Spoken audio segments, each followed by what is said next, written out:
যে তারা অকালে ঝরে পড়েছিল। বার্সেলোনার দুঃস্বপ্ন ভুলে পামেইরাসে ভিতর রোকের নতুন জীবন। একরাশ স্বপ্ন চোখে নিয়ে 2023 সালে ব্রাজিলের অ্যাটলেটিকো পারানায়েন্স থেকে বার্সেলোনায় পা রেখেছিলেন এক তরুণ। নাম ছিল তার ভিতর রোকে। সবার প্রত্যাশা ছিল অভিজ্ঞ রবার্ট লেভানডোভস্কির ছত্রছায়া থেকে এই তরুণ ফরওয়ার্ড একদিন লা লিগার সেরা স্ট্রাইকারদের একজন হয়ে উঠবেন।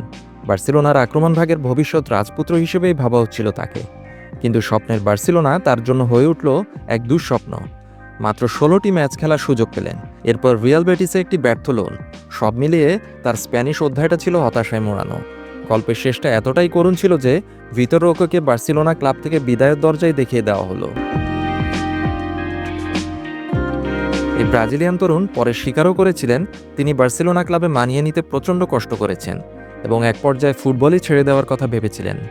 এই ভাঙা স্বপ্নের গল্পটা নিয়ে সম্প্রতি মুখ খুলেছেন বার্সেলোনা ক্লাবের স্পোর্টিং ডিরেক্টর ডেকো। তার কণ্ঠে ছিল আক্ষেপ আর সহানুভূতির সুর। মুন্ডো ডেপোর্টিভোকে দেওয়া এক সাক্ষাৎকারে তিনি বলেন, তার জন্য আমার সত্যিই খুব খারাপ লাগে।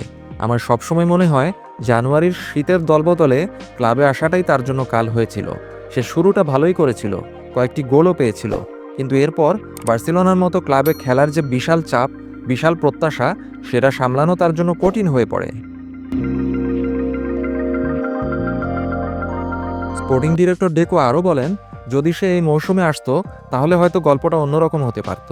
নতুন ফিটনেস কোচ, একটা নতুন শুরু, হয়তো তার ভাগ্যটাও সুপ্রসন্ন হতো।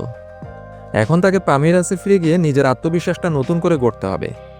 গল্পের নাটকীয়তা এখানেই শেষ নয়। ফেব্রুয়ারিতে যখন পামেইরাস 25 মিলিয়ন ইউরোতে ভিতর রোকেকে দলে নিতে চেয়েছিল, তখন লা লিগা এবং স্প্যানিশ ফুটবল ফেডারেশন প্রথমে এই চুক্তি আটকানোর চেষ্টা করে, কিন্তু শেষ পর্যন্ত ফিফার হস্তক্ষেপে ভিতর রোকে তার মুক্তির ছাড়পত্র পান। কাতালান ক্লাবটির কোলাহল ছেড়ে তিনি এখন অনেকটাই শান্ত ও ধীর স্থির। ব্রাজিলের ক্লাবটির হয়ে 19টি ম্যাচ খেলে এরই মধ্যে 3টি গোলও করে ফেলেছেন। সম্প্রতি পামেইরাস ফিফা ক্লাব ওয়ার্ল্ড কাপে চেলসির কাছে 2-1 গোলে হেরে বিদায় নিলেও সেই ম্যাচে দলের মূল স্ট্রাইকার হিসেবে শুরু করেছিলেন ভিতর রোকে।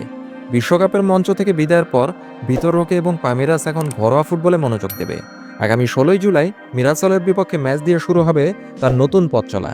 এ যেন হতে যাচ্ছে এক খসে পড়া তারার নিজেকে নতুন করে খুঁজে পাওয়ার লড়াই।